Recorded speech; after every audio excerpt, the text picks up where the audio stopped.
Welcome to the Catalyst Way, where we have conversations around unleashing the power of purpose and meaning to fuel transformative change in yourself and for others. Welcome to episode 16. And episode 16 is going to kind of piggyback on episodes 15, more versus better. Today, we're going to talk about standards. And we'll start off with the definition. So, the term standard is used across many fields, but its fundamental definition remains consistent. At its core, a standard is an established and agreed upon basis for measurement, quality, practice, or expectation. And for this purpose, for our conversation today, we're going to focus on the standards of practice and expectation. So, why are we having this conversation, Mr. Buffon?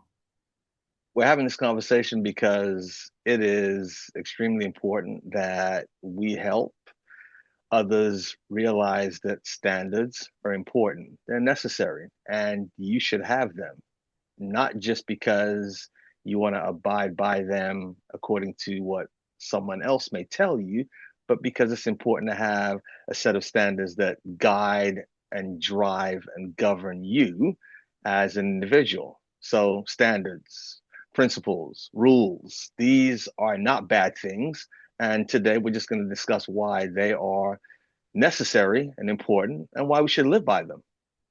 So this conversation came about, and this is how you know you're in sync with another person.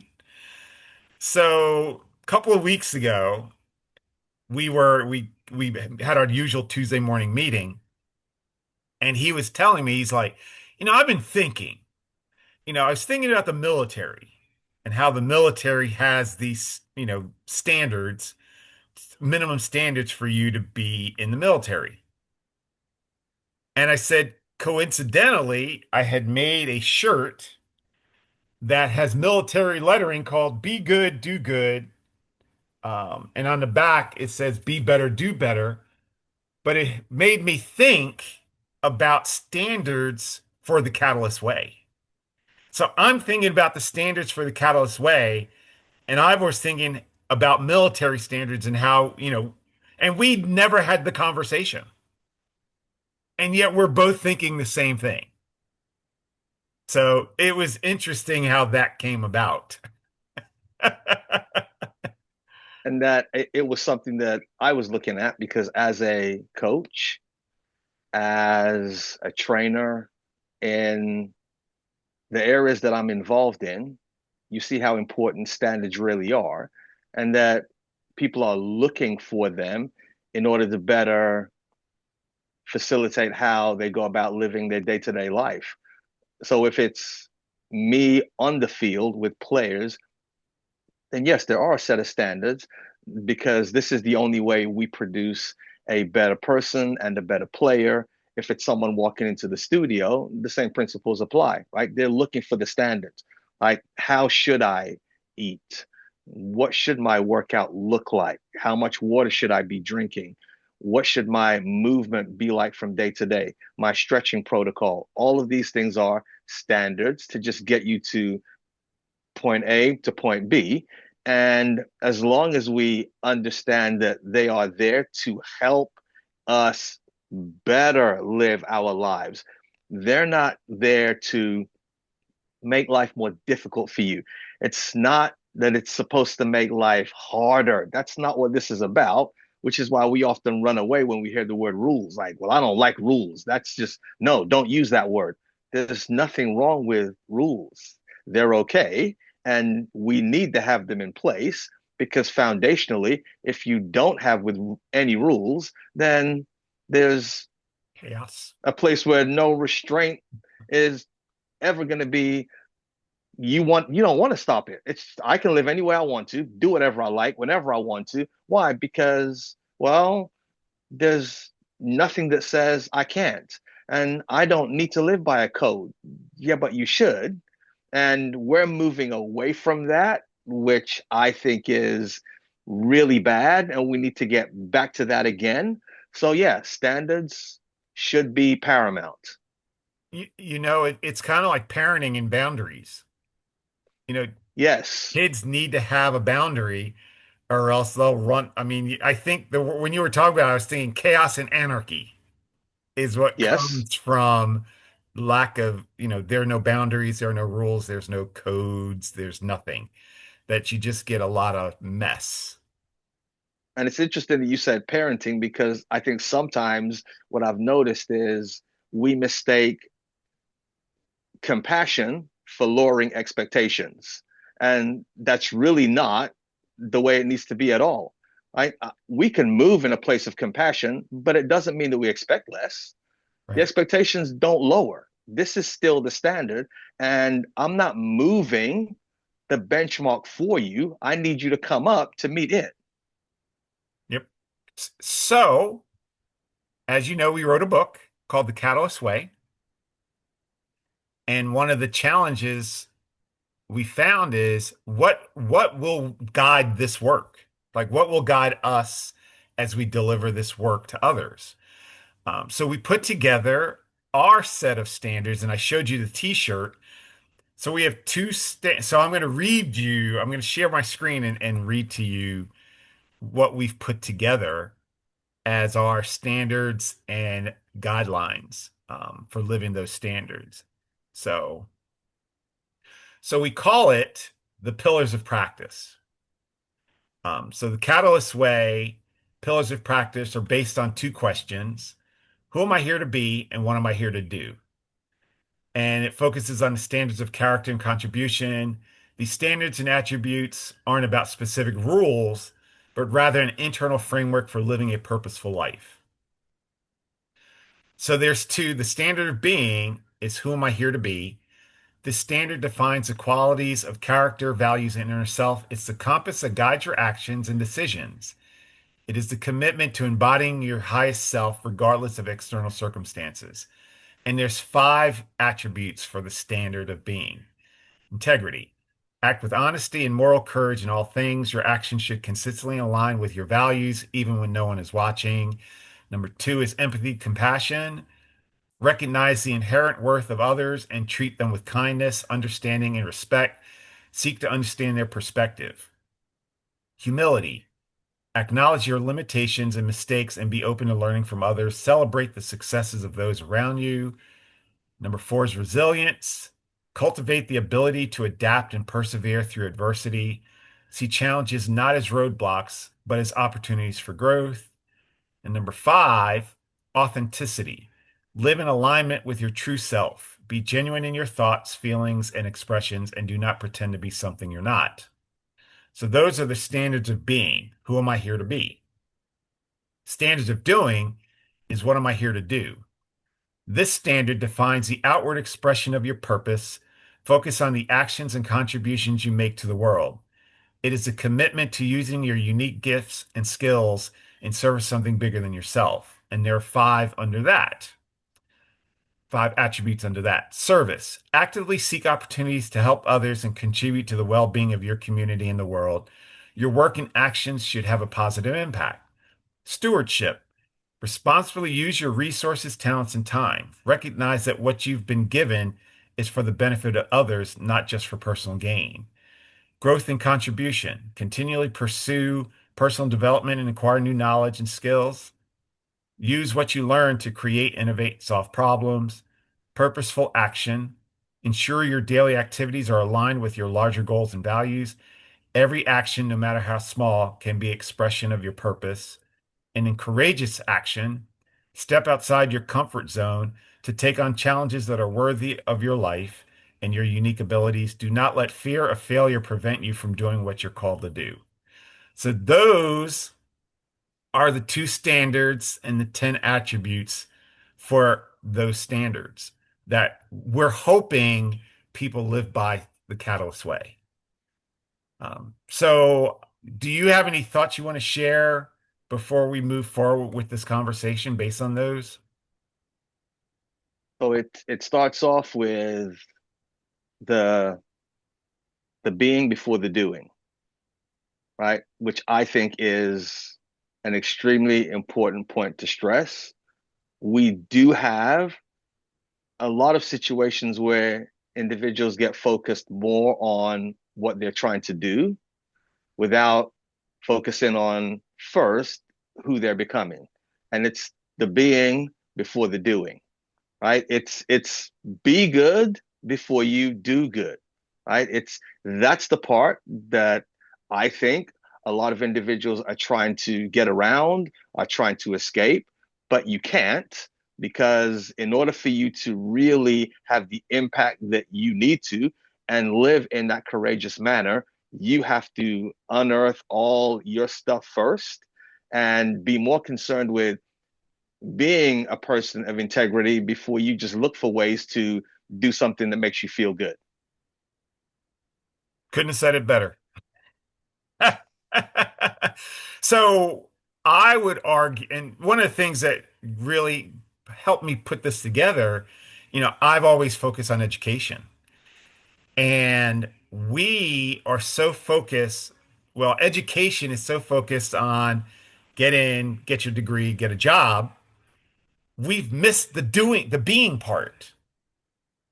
We don't help students, young and old, with the being. And I think they're craving it, but we're not providing it. And we don't have a standard around it. So my thought is if we can at least create a standard on these are the five principles we should follow to be a good human being, like integrity, empathy, compassion, humility, resilience, authenticity. That to me is basic level. If you can't follow those five, I think that's when you get chaos and anarchy and, a messed up world. So Our educational system doesn't care about that because their set of standards are the grades, and the number right? and That's retention and it's the graduation, right. yeah, the Yes. numbers, yeah. So their care and concern as far as what we are talking about when it comes to standards, that's not on the radar for them. Well, and can you measure it? Because it's hard to, can you measure integrity and empathy and human? Can you measure? You can't measure it, and people don't want to take the time to measure it, so they just don't include it. And outside of that environment, if we look at our social aspect, again, because it can't be measured, we get caught in the doing, right? Let's just see what we can do that makes it seem as though I'm a good person. It makes it seem as though I am a person of integrity. When if I'm not, then what I'm doing ends up getting skewed because I'm only doing it for my gain, really. It's never about whether or not I'm truly looking to help you. And and I have to share a funny story because it just popped into my head. This was originally called the Code of Conduct. So the Catalyst Way Code of Conduct, I got so much pushback because it felt like rules. And some of my community said, well, we don't want to have to follow a set of rules if we're doing the Catalyst Way. So I called it Pillars of Practice because people didn't felt like Pillars of Practice didn't sound so rich, so rigid and stringent. But I'm like, what's the problem with that? And I was saying, what's the problem with that?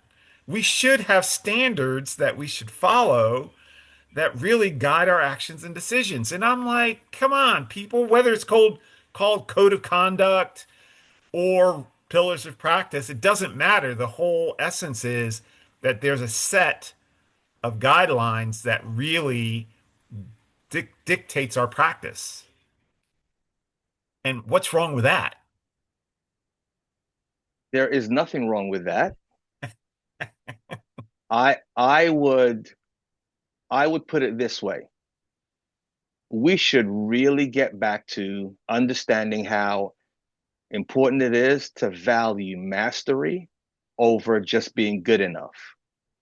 We really like being good enough. And that's a bad outlook. We should get back to mastery. It should matter to us to want to excel. We should want to pursue excellence, but we don't want to do that.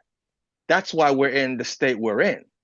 So we have individuals who will demand more, but they don't want to do more. They expect more, but they don't want to do more, right? We have parents who do this to their kids, right? I want more from you. I want more for you and from you. I expect more out of you. It's always you need to do better, but I don't have to, right? I want you to push for that. I'm not going to. We no longer value mastery. And this whole concept of pull yourself up by your own bootstraps, yeah, I'm not doing that. But we need to. And because we don't, we get to this place where don't make it so stringent for me. I'm going to do it, but I want to do it on my own terms. So why are you going to be so hard on me if I'm taking 6 years to do what could be done in 6 months? I'll get to it eventually. And we want to pat everyone on the back and tell them it's okay because at least you made it there.